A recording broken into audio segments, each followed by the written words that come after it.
Hola amigas y amigos, bienvenidos nuevamente. Mi nombre es Alex Hernández y este canal se llama Alex a Talmid porque significa estudiante. Talmid significa estudiante y es una comunidad de Talmidim la que estamos haciendo por medio de este canal. El día de hoy hablaremos de la parte que sigue del Midrash de la Parashat Korach. Quiero recordarte y agradecerte por todo tu apoyo y recordarte que puedes seguir ayudándonos con un like, suscribiéndote y compartir esta información. También quiero recordarte que no soy ningún pastor, ni ningún rabino, ni tengo ningún cargo, ni me interesa en el mejor de los sentidos. Soy alguien que estudia la Biblia completa en su contexto hebreo o en su contexto con sus raíces. Entonces, es por eso que acudo a fuentes como el Midrash, como el Talmud, no porque sean para mí una fuente superior a la Torah escrita. Creo que la Torah oral requiere ser acompañada de la Torah escrita y la Torah escrita de la Torah oral. El Midrash es parte, por así decirlo, de una parte de la tradición oral que nos ayuda a complementar el contexto de muchos pasajes que nos encontramos con la Torah. Bueno, vamos a continuar con la segunda parte. El Midrash continúa diciendo: Adoshem decreta sobre Moshe y Aarón la muerte en el desierto. El Todopoderoso censuró a ambos, a Moshe y Aarón, extremadamente. Proclamó: ustedes dejaron de creer en mí y santificarme a los ojos de los Bene Israel golpeando la roca. Ustedes se rebelaron contra mí ignorando mi mandamiento de enseñar a los Bene Israel Torah frente a la roca. Por consiguiente, ustedes no llevarán a esta generación dentro de Eres de Israel, sino que ustedes fallecerán en el desierto con ellos. Las muertes de Moshe y Aarón expiaron por su pecado, dado que la muerte expía por la transgresión del Hilul Hashem. ¿Por qué el Todopoderoso castigó a Moshe y Aarón tan severamente? Moshe podía justificar cada una de sus acciones. Él rehusó sacar agua de la roca que los judíos habían designado por medio de que fuera culpable de desobedecer la palabra de Hashem. Golpeó la roca porque su palabra probó ser inútil. Se dirigió al pueblo como rebeldes y tontos a fin de reprocharlos. La sutileza de su error está más allá de nuestro entendimiento. Más aún, Aarón, quien fue incluido también en el veredicto, era aparentemente inocente de cualquiera de los pecados enumerados por Adoshem. Él erró solo en ser espectador pasivo, silencioso, mientras que Moshe golpeaba la roca. Verdaderamente Moshe discutió con Adoshem. Yo soy culpable, le dijo, ¿pero con Aarón qué? Aarón, no obstante, no se defendió. A pesar de que él podía haber cuestionado el veredicto, permaneció silencioso, como cuando Nadab y Abiú, sus hijos, fueron castigados con la muerte. En verdad, Adoshem estaba buscando un pretexto para causar la muerte de Moshe y Aarón y ser enterrados en el desierto. Moshe lo consoló, el Todopoderoso. ¿Cómo lucirías si tú, el líder de la generación del desierto, fueras a enterrar a los 600,000 hombres a quienes tú sacaste fuera de Misraim y luego llevaras a otra generación a Eretz de Israel? En lugar de ello, se te enterrará con la generación que condujiste, asegurándoles con eso a ellos una porción en el mundo por venir. Tú los conducirás a Eretz de Israel en el tiempo del Mashiach. El líder de cada generación estará a su cabeza en el Olam Abba. Dice esto el Baba Metzia 85b. Una razón adicional para el estricto castigo de Moshe y Aarón es explicada en el próximo capítulo, el cual se titula El castigo de Moshe y Aarón provee una clave a la narrativa de la Torah. Si nosotros hubiéramos leído solo las palabras de Torah condenando a Moshe y Aarón, esas que dicen: ustedes no creyeron en mí para santificarme en la presencia de los Bene Israel, ustedes se rebelaron y así sucesivamente, pero no los eventos precedentes, nosotros asumiríamos que Adoshem acusó a Moshe y Aarón de un crimen capital tal como ateísmo o idolatría. En verdad, la palabra de Adoshem fue dirigida a dos supremos sadikim cuyo aliento todo fue dedicado al servicio a Adoshem y al pueblo hebreo. Ellos no se rebelaron contra Adoshem, sino que más bien cometieron un sutil error de alguna clase. Adoshem los condenó extremadamente porque cuanto más grande y más cercana a Adoshem es una persona, menos es ella eximida de su culpa. Si nosotros no tenemos este principio en mente, juzgamos injustamente a los individuos mencionados en el Tanaj, así como al pueblo judío. El severo criticismo expresado sobre Moshe y Aarón es un ejemplo típico del juicio estricto que Adoshem de Adoshem, de las grandes personas. Otros ejemplos confirmando este principio son Abraham, a quien el Eterno llamó mi querido, fue grandemente criticado por dos palabras que él pronunció descuidadamente. Cuando él preguntó, ¿cómo sabré yo que mis descendientes heredarán Eretz Israel? El Eterno replicó, tú ciertamente sabrás que ellos serán extraños en el exilio egipcio. Otro ejemplo es, cuando Jacob se enfureció con su esposa Rachel por demandar hijos, el Todopoderoso le reprochó, así como tú respondes a una mujer en aflicción, yo juro, tus hijos tendrán que humillarse ante su hijo. De ahí que las tribus fueron sujetas a gran humillación a manos de Joseph. Otro ejemplo es con el propio Joseph, quien le dijo al mayordomo, por favor acuérdate de mí, menciónale al faraón que él debería liberarme del calabozo. Por esas palabras, Joseph fue castigado con 2 años adicionales en prisión, porque Adoshem no deseaba que él solicitara favores de un arrogante oficial egipcio. Otro ejemplo con el mismo Joseph es que fue castigado con la muerte porque embalsamó a su padre sin permiso divino. O de acuerdo con otras opiniones, porque él escuchó silenciosamente a sus hermanos llamar a su padre vuestro sirviente. Otro ejemplo, la esposa de David, Mijal, quien censuró a David por danzar en público delante del arca, del Aarón. Fue castigada con esterilidad. Otro ejemplo, porque Hizquillahu mostró a los nobles babilonios las lujot, o sea, las tablas en el Aarón. Fue decretado que sus descendientes serían tomados cautivos por los babilonios.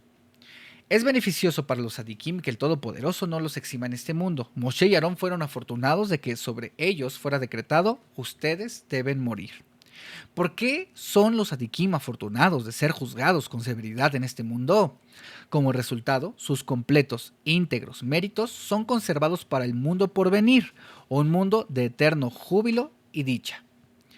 La Torá concluye el tema del pecado de Moshe y Aarón con las palabras, estas son las aguas de Meribá, que Meribá significa contienda, llamadas así porque los Bené Israel pelearon con Adoshem y él fue santificado por ellas.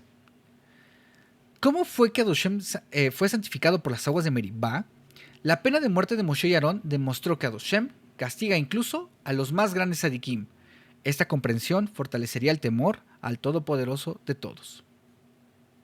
Ahora, el Midrash nos va a relatar sobre cómo Edom rehúsa dejar cruzar a los hebreos por su tierra. Usualmente, si una persona se dedicara a los negocios con alguien y perdiera todo su dinero, se rehusaría a tener tratos adicionales con su anterior socio. Podría incluso rehusar verlo. Moshe era diferente. Ni bien le fue dicho por Adoshem que perdería su vida a causa del pueblo, no obstante continuó conduciendo sus asuntos con la más grande diligencia.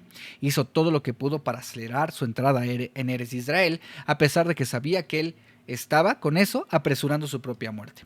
Así, cuando el pueblo arribó al límite de la tierra de Edom, país vecino de Eretz Canaán, Moshe solicitó a su rey permiso para cruzar su tierra a fin de llevar al pueblo a Eretz Israel por la ruta más directa. Moshe envió el siguiente mensaje al rey de Edom. Nosotros, ambos descendientes de Abraham, a quien fue divinamente predicho que sus descendientes serían extraños en una tierra que no es suya, la profecía de Adoshem se hizo realidad porque vuestro antepasado, Esav, se mudó a otro país mientras que nosotros pasamos muchos años de amargo sufrimiento en Egipto. Finalmente, el Eterno envió a un Redentor a causa de nuestras fervientes plegarias a él. El poder de la plegaria es nuestra especial herencia. La mención de Moshe del exilio egipcio indicaba que los hebreos tenían derecho a la posesión de Eretz Kenán, dado que la profecía de Adoshem claramente se refería a ellos. No obstante, él no fue explícito por temor de que Edom pudiera arguir que el derecho de primogenitora de Esaf fue quitado por su hermano Jacob. Moshe continuó, para alcanzar nuestro destino nosotros debemos cruzar vuestra tierra. Por favor, permitidnos pasar. No necesitas temer que con eso sufrirás cualquier pérdida. Por el contrario, vas a sacar provecho. Nosotros vamos a adquirir de ustedes comida y agua a un precio muy alto. A pesar de que tenemos nuestros propios abastecimientos, nosotros somos ricos habiendo sacado grandes despojos de Egipto. Nosotros no os causaremos daño. Embosalaremos a nuestros animales y no les permitiremos pastar en vuestros campos. Tomaremos cualquier ruta a través de la tierra que vos sugiráis. Los delegados de Edom, una nación de malvado carácter, replicaron: ustedes son espinas en vuestros ojos, en nuestros ojos. Ustedes están orgullosos de su legado, que es su habilidad para orar. Nosotros también tenemos una herencia, la espada, porque Itzhak le dijo a nuestro ancestro Esaf, tú vivirás por la espada. Bené Israel enviaron a Edom un segundo mensaje, pero Edom, sin replicar, movilizó un poderoso ejército. El Todopoderoso prohibió a Moshe librar guerra, porque la medida de los pecados de Edom no estaba todavía completa, y por consiguiente su tiempo para ser destruido no había aún arribado. Moshe, por lo tanto, instruyó a los hebreos a desviarse y rodear a Edom y tomar una ruta diferente a Eretz Israel. Bené Israel envió un mensaje similar al rey de Moab.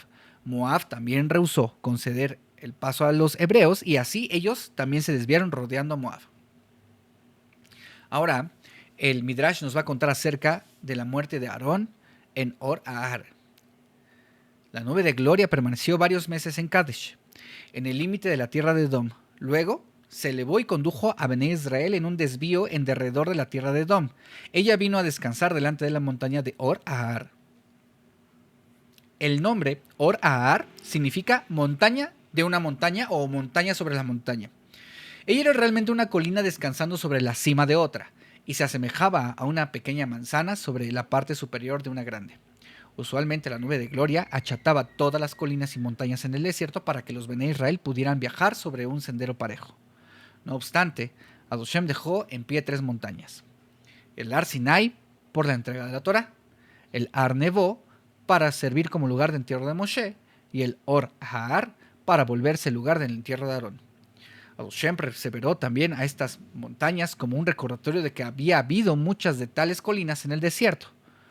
Los hebreos entonces apreciarían la bondad del Todopoderoso en nivelar las montañas por su bien. Cuando ellos arribaron al Or Ahar, Adoshem anunció a Moshe: Aarón será reunido con su pueblo. Su alma se unirá a aquellos de otros Sadikim, justos en el Olam Abba, o sea, el mundo por venir. Informa suavemente a Aarón que él está a punto de partir de este mundo porque pecó en Mei Meribá. Su hijo Elazar sucederá como Cohen Gadol. Quien deja un hijo para tomar su lugar es considerado como si no murió. Adoshem escogió revelar las nuevas a Aarón mediante Moshe antes de comunicárselas él mismo, como si afirmara: yo estoy avergonzado de decírselo. Al recibir las órdenes de Adoshem, Moshe rogó: soberano del universo, ¿no puede Aarón permanecer vivo en el lado oriental del Jardín? Imposible, replicó el Todopoderoso. El estar vivo impide a los Bené Israel entrar a la tierra. ¿Deseas que él viva a ese precio? Moshe todavía continuó orando. Soberano del universo, imploró al Todopoderoso, ¿cómo puedo yo decirle a mi propio hermano: ¿tu tiempo ha llegado? Replicó Adoshem: es un honor para el ser informado por ti. Dile: cuán afortunado eres tú que yo y tus hijos te atendamos en tu última hora. ¿Quién cuidará de mí cuando yo esté a punto de morir? Más aún, tu hijo tomará tu lugar, y el mío no lo hará. Además, Aarón no morirá por medio del ángel de la muerte. Cuando Aarón arriesgó su vida quemando Ketoret en medio del pueblo a fin de detener la plaga, yo decreté que el ángel de la muerte no tendrá poder sobre él. Yo mismo recogeré su alma. Cuando Moshe comprendió que el decreto de Adoshem era irrevocable, obedeció sin demora. Perdón, es que esta parte del Midrash me conmovió un poco, como Adoshem va directamente por Aarón. Es algo que es verdaderamente fuerte y es hermoso por un lado y complicado por otro, porque Aarón va a partir, pero es un gran honor la forma en la que va a ser. Bueno, una disculpa. Vamos a continuar. A la mañana siguiente, él le acordó a Aarón público honor. Antes de caminar al Ohel Moed en la acostumbrada formación, Aarón a la derecha, Elazar a la izquierda, los Nesiim flanqueándolos a ellos a ambos lados y el pueblo detrás de ellos, Moshe le ordenó a Aarón caminar en el centro, donde Moshe usualmente caminaba. El pueblo se preguntaba por qué se le acordaba a Aarón honor especial. Ellos supusieron que a Aarón se le había concedido Ruach HaKodesh, que es inspiración divina, en lugar de Moshe. Cuando la procesión arribó al Mishkan, Aarón quiso entrar para realizar el diario servicio matinal. Espera, dijo Moshe. Adoshem ordenó que tú no realizarás la abodá hoy. ¿Qué ha ordenado él?, preguntó Aarón. Ascendamos a Or Ahar y te lo contaré, replicó Moshe. Me está siendo un poco complicado leer esto sin que se me junten un poquito de lágrimas en los ojos. Así que una disculpita. Al pie del monte Moshe ordenó a los Nesim esperar. Solo él, Aarón y Elazar ascendieron. Otra vez Aarón interrogó: ¿qué ha ordenado Adoshem? Hermano mío, Moshe presentó cautelosamente el tema. ¿Eres consciente de retener un depósito el cual Adoshem puede querer de regreso? Mi hermano Moshe, replicó Aarón, el Mishkan entero y sus santas vasijas están bajo mi cargo. ¿He fallado en el servicio? ¿He fallado en la bodá? Moshe intentó un abordaje más directo. ¿Te ha confiado el Todopoderoso una luz?, preguntó él a Aarón. Aarón contestó: no solo una. Todas las 7 luces de la menorá son mi responsabilidad. Esto no es lo que yo quise significar, dijo Moshe. Quizá él te confió a ti algo que se asemeja a una luz. Mishle 27 dice: el alma del hombre es vela de Adoshem. Replicó Aarón: ¿implicas que mi tiempo de fallecer ha llegado? Sí, dijo Moshe. Y colocando sus manos sobre su corazón, él clamó: mi corazón está dolido dentro de mí, y los temores de la muerte han caído sobre mí, como lo dice el Salmo 55:5. Sobre la cima de la montaña se hallaba preparada una cueva, y en ella una cama y una vela ardiendo. Adoshem instruyó a Moshe: transfiere las vestimentas del Cohen Gadol, de Aarón a su hijo Elazar, quien lo sucederá como Cohen Gadol. Cuando Moshe oyó este mandamiento, él no supo cómo realizarlo. Estaba prohibido vestir al Cohen Gadol en cualquier otro orden excepto el prescripto. Primero la ropa interior y luego las exteriores. A fin de vestir a Elazar en el orden correcto, él tendría que desnudar a Aarón de todas sus vestimentas, incluso su ropa interior. No temas, dijo Adoshem, procede y yo haré mi parte. Los milagros que el Todopoderoso realizó para Aarón cuando él estaba a punto de morir fueron más grandes que aquellos durante la vida entera de Aarón. Cuando quiera que Moshe removía una de las vestiduras del Cohen Gadol, él lo encontraba vestido debajo con una correspondiente vestimenta celestial. Así que el cuerpo de Aarón nunca fue desnudado. Después de que Moshe hubo removido todas las 8 vestimentas del Cohen Gadol, Aarón vestía 8 correspondientes vestimentas celestiales. Luego, Moshe le ordenó a Aarón: acuéstate sobre el lecho. Aarón lo hizo. Cierra tus ojos, ordenó Moshe. Aarón lo cerró. Extiende tus pies, ordenó Moshe, y Aarón obedeció. La Shejiná, la divinidad, descendió y el alma de Aarón fue atraída hacia ella con felicidad y regocijo, retornando anhelantemente a su fuente, el Mitat Neshika. Dado que la partida del alma por Mitat Neshika, que es un beso divino, es sublime y santo espectáculo, el alma de Aarón partió en aislamiento en una cueva. A nadie más de Moshe y Elazar se le permitió observar la gran escena. Moshe anhelantemente exclamó: cuán afortunada la persona que muere de esta manera. Adoshem concedió más tarde el deseo de Moshe de experimentar esta muerte. El ángel de la muerte no tuvo poder sobre 6 tzadikim, quienes fallecieron por un beso divino: Abraham, Yitzhak, Jacob, Moshe, Aarón y Miriam. El Todopoderoso ordenó a Moshe y Elazar: ahora abandonen la cueva. Tan pronto como ellos partieron, su entrada se cerró. Cuando Moshe y Elazar retornaron, el pueblo no podía comprender qué había sucedido. Ellos habían visto a 3 personas ascender la montaña y ahora solo descendían 2. Toda suerte de rumores y sospechas relativas al destino de Aarón se suscitaron. ¿Dónde está Aarón?, fue interrogado Moshe. Él falleció, contestó.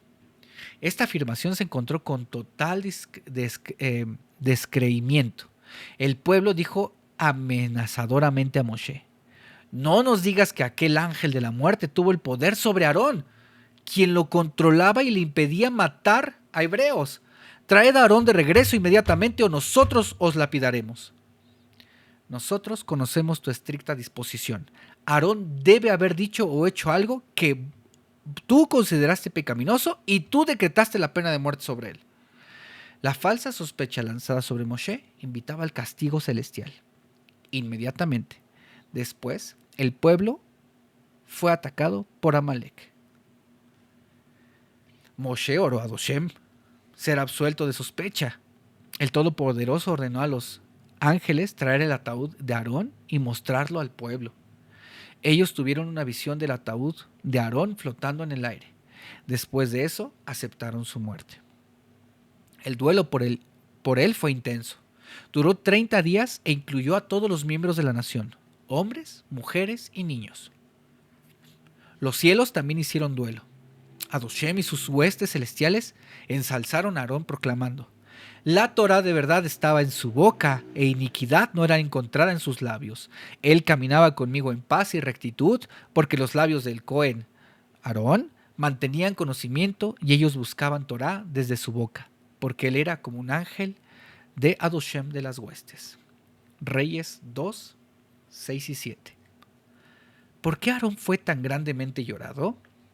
Aarón disfrutaba de gran popularidad porque él amaba la paz y perseguía la paz.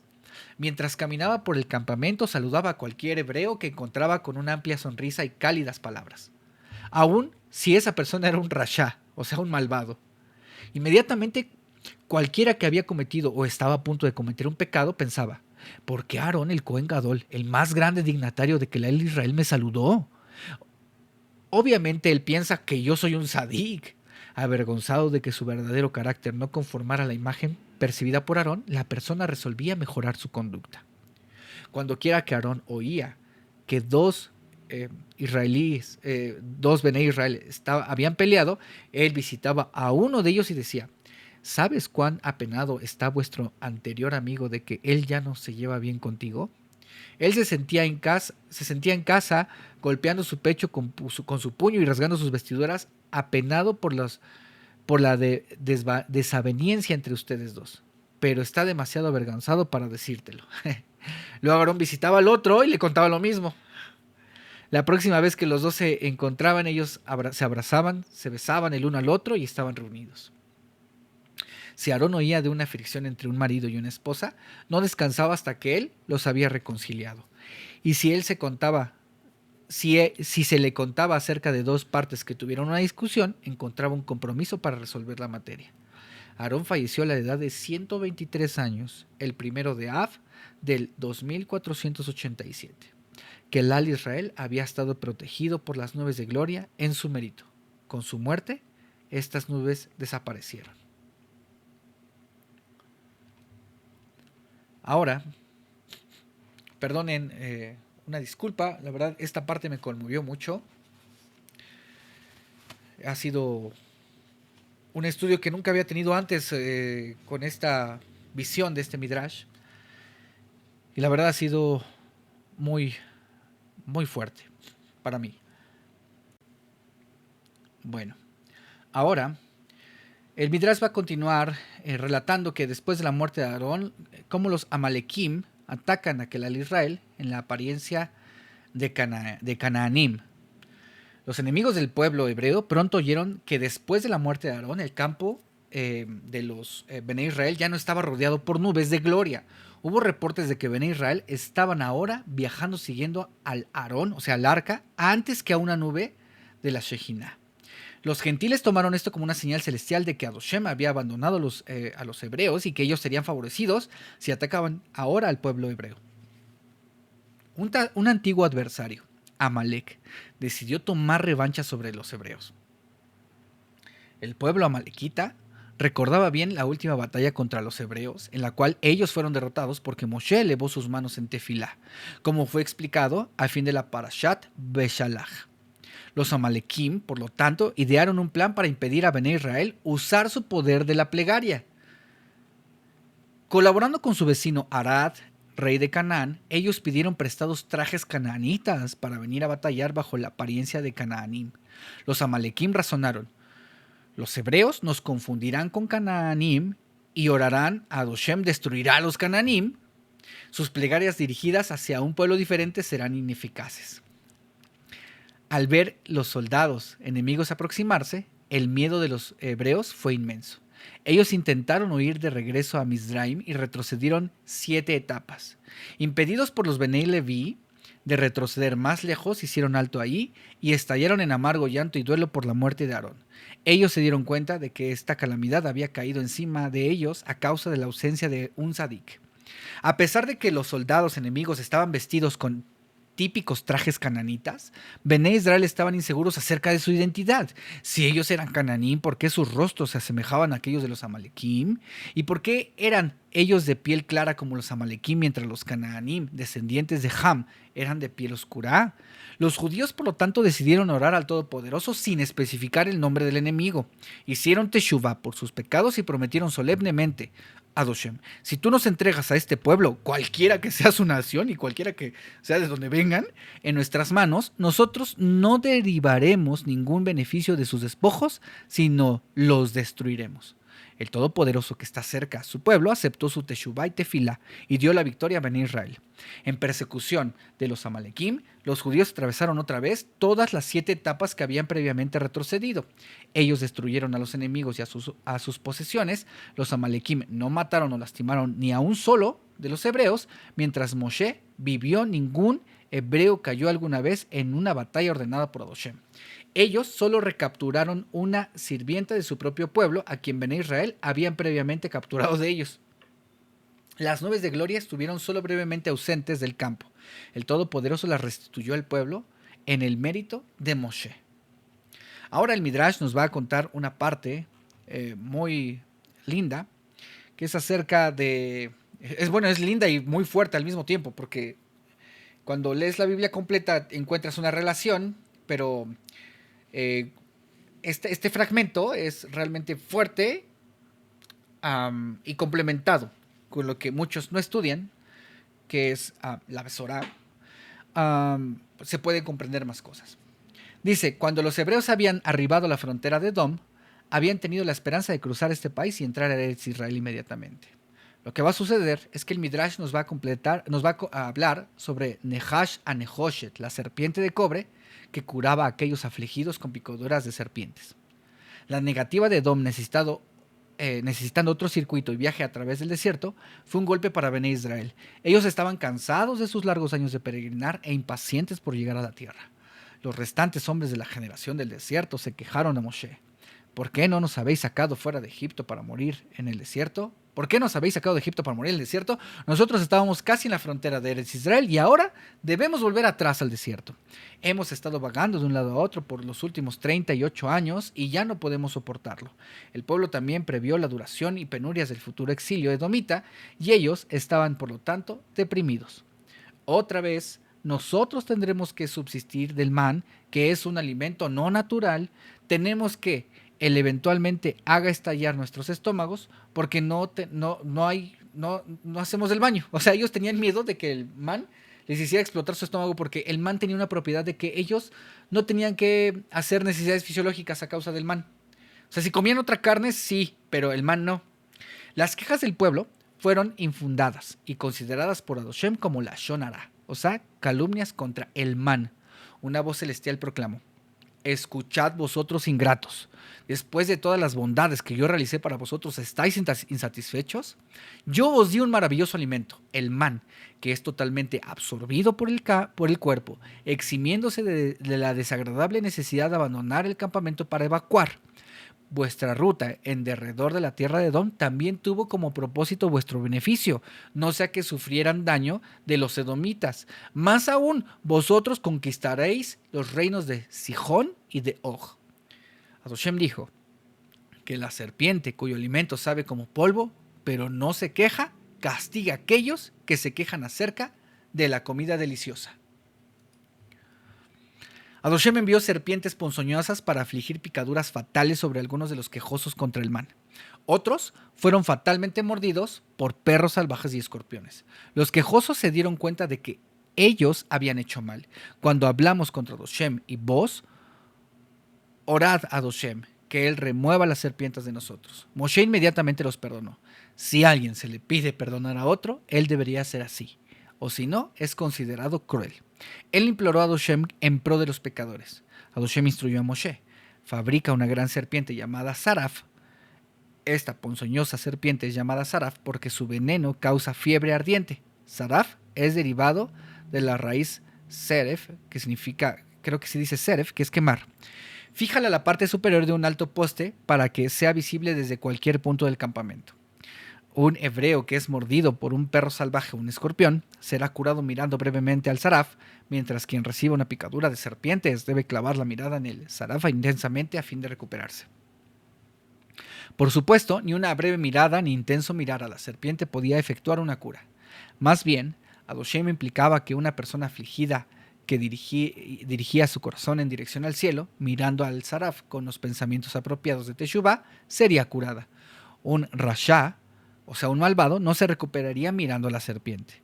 ¿Por qué causó a Doshem la recuperación por medio de una serpiente? Su vista despertaría la conciencia del mal de la Shonara. La serpiente es un símbolo de la Shonara, porque la primera culebra en Gan Edén calumnió al Creador. Mirar la serpiente llevaría a un pecador, por lo tanto, a hacer Teshuvah.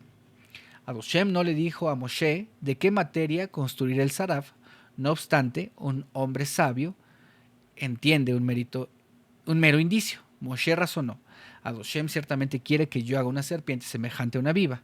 El cuerpo y cuello de una serpiente tiene una apariencia cobriza. Más aún, el mismo nombre, Nahash, serpiente, está relacionado con Nehoshet, que es cobre.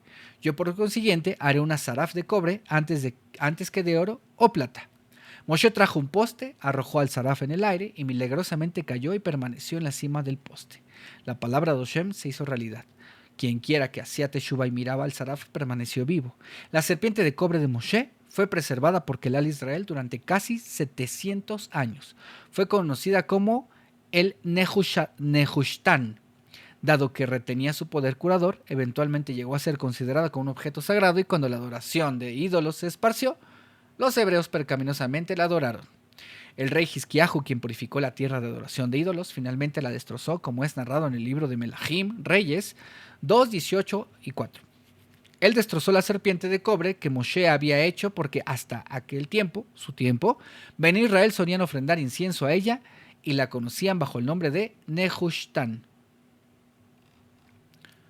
Vamos a dejar hasta aquí el relato de esta parte. Nos falta realmente solamente 47, son 10, 13, 14, como 15 páginas más que veremos, analizaremos y si hacemos un video de una tercera entrega. También la idea es que estos audios sean digeribles para todos, para que los puedan escuchar en el auto, no sé, mientras hacen algunas cosas, pero siempre es bueno poner la mejor atención posible. Vamos a concluir aquí, no sin antes agradecerles por haber llegado hasta esta parte. Les invito a que den like, se suscriban, compartan. Y por favor nos ayuden con comentarios ahí poniendo, para que eso ayude al algoritmo a que nos recomiende cada vez mejor. Por supuesto, nos reservamos el derecho de comentarios negativos, los cuales serán eliminados sin mayor aviso. Les agradecemos todo lo bueno y todo lo mejor. La próxima entrega, si Adoshem quiere, si el Eterno quiere, hablaremos de los grandes milagros en el río Arnón, del cántico del manantial interpretado literalmente, el cántico de alabanza para el manantial de Miriam y el cántico del manantial interpretado alegóricamente, la batalla contra Sihón, la batalla contra Og y la conquista de Bashán, el cual es el último tema del Midrash de la Parashat Hukat. Que tengan un gran día, buena tarde, buena noche, a la hora que ustedes estén escuchando esto. Mi nombre es Alex Atalmid, y es un gusto estar estudiando junto con ustedes el contexto hebreo y varios recursos que solamente podemos encontrar por medio de nuestros hermanos, amigos judíos. Un abrazo, hasta la próxima.